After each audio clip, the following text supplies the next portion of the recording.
بعد ازاں پیمرا نے ARY کو اظہار وجوہ کا نوٹس بھی بھیجا ہے جس میں غلط، نفرت انگیز اور بغاوت کرنے والا مواد نشر کرنے کا الزام لگایا گیا ہے۔ دوسری جانب ٹی وی چینل، قانونی ماہرین، صحافیوں اور PTI رہنماؤں نے پیمرا کے الزامات کو غیر قانونی قرار دے کر مسترد کر دیا ہے۔ ایمنسٹی انٹرنیشنل نے کابل میں حالیہ حملوں میں 120 افراد کی ہلاکت اور زخمی ہونے کے بعد طالبان پر زور دیا ہے کہ وہ ہزارہ برادری کے تحفظ کے لیے فوری اقدامات کریں۔ افغانستان میں اقلیتی ہزارہ شیعہ برادری پر منظم حملے انسانیت کے خلاف جرائم کے مترادف ہو سکتے ہیں اور اس کی واضح طور پر مذمت کی جانی چاہیے۔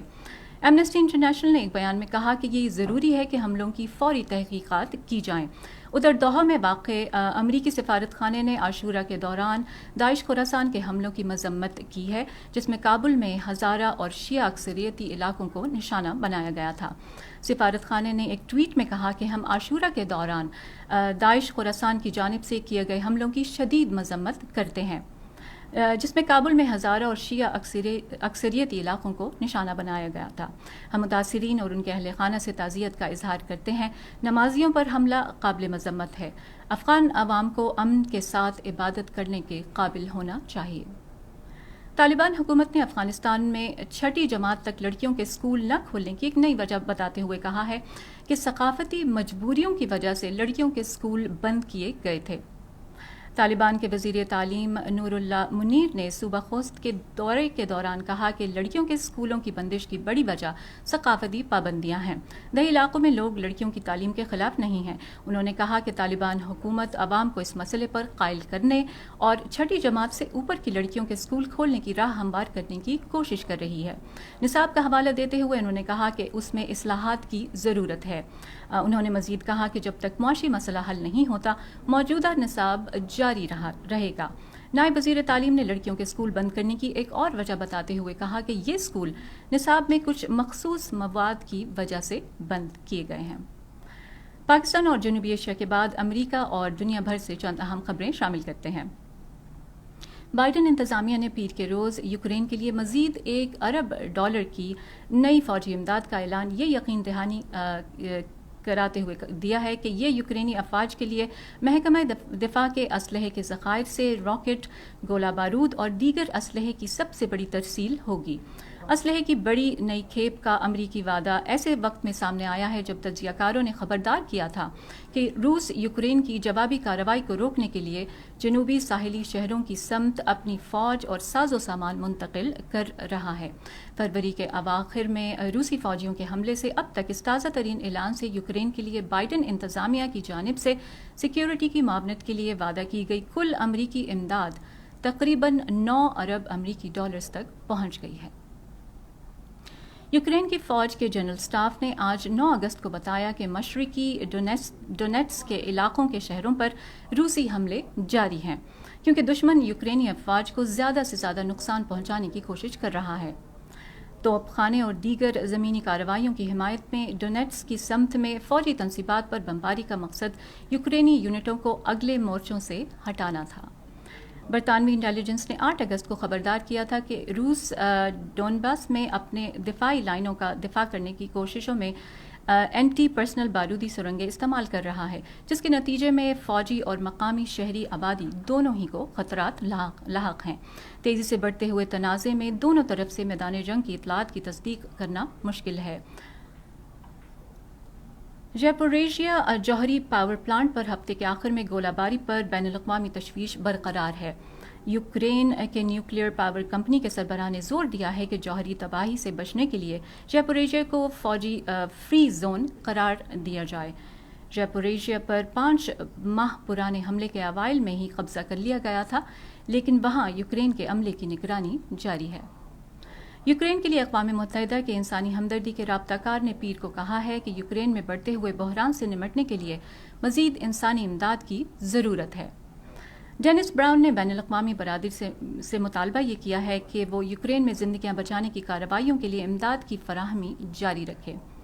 براؤن نے یہ بھی کہا کہ یوکرین کی آبادی کا کم از کم 1/3 یعنی تقریباً 17.7 ملین افراد کو آنے والے مہینوں میں انسانی امداد کی ضرورت ہوگی۔ فنڈنگ میں اضافہ انتہائی اہم ہے کیونکہ موسم سرما قریب آ رہا ہے اور بے گھر یوکرینی باشندوں کو تیل اور گیس کی کمی کا سامنا ہے۔ مشرقی یوکرین کے شہر سلوویانسک میں پانی کی کمی کا مطلب یہ ہے کہ رہائشیوں کو پورے شہر میں عوامی پمپوں پر ہاتھ سے بوتلیں بھرنا ہوگی۔ شہر کی باقی ماندہ آبادی نے خود کو اس نئے طرز زندگی کے مطابق ڈھال لیا ہے، لیکن مقامی حکام نے خبردار کیا ہے کہ موسم سرما کی آمد ایک انسانی بحران کا آغاز کر سکتی ہے۔ مشرقی ڈونیٹسک کے بیشتر علاقے میں گیس بھی نہیں ہے اور کنویں اور میونسپل پانی کے پائپ سردیوں میں جم جانے کا بھی امکان ہے۔ صدر جو بائیڈن اور خاتون اول جل بائیڈن پیر کو کینٹکی کی تاریخ کے بدترین سیلاب کے نتیجے میں آنے والے مہلک اور تباہ کن طوفان سے ہونے والے نقصانات کا مشاہدہ کرنے کے بعد واشنگٹن واپس پہنچ گئے۔ گزشتہ ماہ کینٹکی میں آنے والے سیلاب سے کم از کم 37 افراد ہلاک ہو چکے ہیں۔ صدر اور خاتون اول نے سیلاب سے آنے والی تباہ کاریوں کا جائزہ لیا۔ ان کا کہنا تھا کہ ہم اس تباہی سے نکل سکتے ہیں کیونکہ ہم دنیا میں واحد ملک ہیں جو ہر بڑی تباہی کے بعد پہلے سے کہیں زیادہ مضبوطی سے کھڑا ہوتا ہے۔ صدر بائیڈن نے کینٹکی کے لوگوں سے مخاطب ہو کر کہا کہ آپ امریکی شہری ہیں جو کبھی ہار نہیں مانتے، ہم کبھی رکے ہیں نہ جھکے ہیں، ہم صرف آگے بڑھنا جانتے ہیں اور یہی ہم کریں گے۔ امریکہ کے سابق صدر ڈونلڈ ٹرمپ نے کہا ہے کہ فیڈرل بیورو آف انویسٹیگیشن یعنی FBI کے ایجنٹوں نے فلوریڈا کے پام بیچ میں واقع ان کی رہائش کا مار لاگو اسٹیٹ پر چھاپہ مارا ہے۔ ٹرمپ نے پیر کی شام اپنے ایک طویل بیان میں کہا کہ فلوریڈا کے پام بیچ میں واقع میرا خوبصورت گھر مار لاگو اس وقت محاصرے میں ہے، اس پر چھاپہ مارا گیا ہے اور FBI کے ایجنٹوں کے ایک بڑے گروپ نے وہاں قبضہ کر رکھا ہے۔ میڈیا رپورٹس کے مطابق سابق صدر کے گھر کی تلاشی لی گئی، تاہم فوری طور پر یہ واضح نہیں ہو سکا کہ تلاشی کے اسباب کیا تھے۔ رپورٹس میں بتایا گیا ہے کہ محکمہ انصاف جنوری 2021 میں ڈونلڈ ٹرمپ کے وائٹ ہاؤس چھوڑنے کے بعد ان کی جانب سے فلوریڈا کی رہائش گاہ پر لے جانے والے ریکارڈ باکس میں موجود خفیہ معلومات کے بارے میں تحقیقات کر رہا ہے۔ فلسطینی وزارت صحت کا کہنا ہے کہ اسرائیلی فوجیوں نے مقبوضہ مغربی کنارے میں نابلس شہر میں گرفتاری کی کارروائی کے دوران فائرنگ کے تبادلے میں 3 فلسطینیوں کو ہلاک کر دیا ہے۔ اسرائیل نے کہا کہ اس کے فوجیوں نے منگل کے روز مقبوضہ مغربی کنارے میں جھڑپوں میں 2 مسلح فلسطینیوں کو ہلاک کر دیا۔ یہ جھڑپ غزہ کی پٹی میں اسرائیل اور فلسطینی اسلامی جہاد عسکری گروپ کے درمیان 3 روز تک جاری رہنے والی لڑائی کے خاتمے کے ایک دن بعد ہوئی ہے۔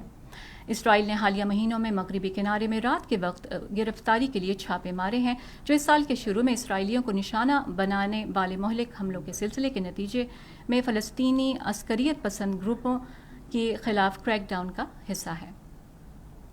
قاہرہ کی ثالثی میں اتوار کی شام سے غزہ میں اسرائیل فلسطین جنگ بندی کے بعد پیر کو سلامتی کونسل میں اقوام متحدہ کے سفیروں نے جنگ بندی کے انتظام میں مصر کی کوششوں کی تعریف کی۔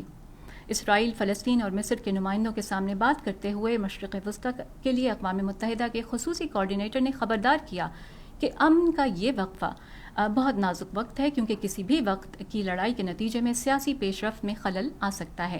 انہوں نے کہا کہ میں اس معاہدے کا خیر مقدم کرتا ہوں اور اقوام متحدہ کے ساتھ جنگ بندی کو یقینی بنانے میں مصر کے اہم کردار کے لیے شکر گزار ہوں اور صورتحال کی سنگینی کو کم کرنے کے لیے قطر، امریکہ، اردن، فلسطینی اتھارٹی اور دیگر ملکوں کی جانب سے فراہم کردہ سپورٹ کے لیے بھی شکر گزار ہوں۔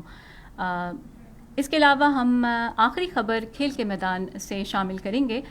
انگلینڈ میں منعقد ہونے والے کامن ویلتھ گیم 2022 پیر کو اختتام پذیر ہو گئے ہیں۔